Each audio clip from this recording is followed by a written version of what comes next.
2 hanggang 3 bagyo, yan po ang posibleng pumasok o mabuo dito sa loob ng Philippine Area of Responsibility ngayong buwan ng Agosto ayon po sa Pag-asa. Sa magiging track po nito, pwede po yan mag-landfall o pwede rin naman na hindi. Kung magla-landfall po yan, kadalasan po kapag po ganitong buwan ayon po sa Pag-asa, tinutumbok po nito ito pong bahagi ng Northern Luzon kung saan po yan posibleng tumama o mag-landfall. At yun naman po ay magre-recurve o lilinis po ng direksyon paiwas dito sa ating bansa.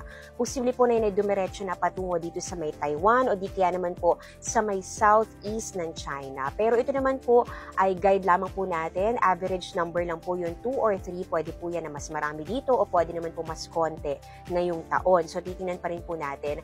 And ito pong track na ito, pwede pa rin po yung magbago. And based lang po ito doon sa naging pagkilo sa mga bagyo sa mga nakalipas sa dekada.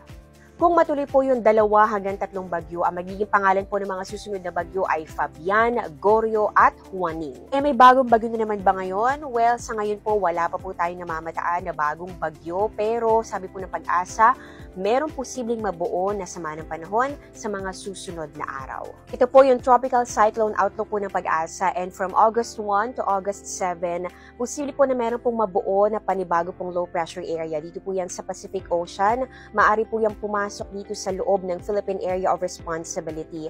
At dito po sa week 2, makikita po ninyo, yan po ay posible po na mag-northwest at maliit naman po yung chance na tumama o mag-landfall dito sa atin. Pero titinan pa rin po natin kung ano po yung magiging pagbabago dito, kung yan nga ba ay tataas ang chance na maging bagyo at kung ito po ay hahatak din o magpapalakas itong hanging habagat.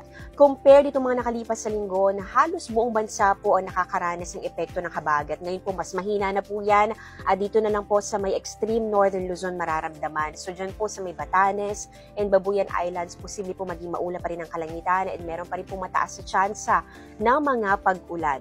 Dito naman sa Metro Manila at sa natitirang bahagi pa po ng ating bansa, magiging maaliwalas naman po ang ating weather condition, mainit, maalinsangan, so expect po natin na matataas na naman po yung temperature. Pero kapag po mainit, syempre meron pa rin po chance ng thunderstorms, lalo na po yan kapag hapon o kaya naman po sa gabi and minsan sa madaling araw. So huwag pa rin po kakalimutan magdala ng payong at mag-monitor po ng advisories na inilalabas po ng Pag-asa sa kanilang social media accounts. Yun lang po muna sa ngayon. Update ko na lang po ulit kayo. Follow na rin po kayo for more weather updates. Ingat!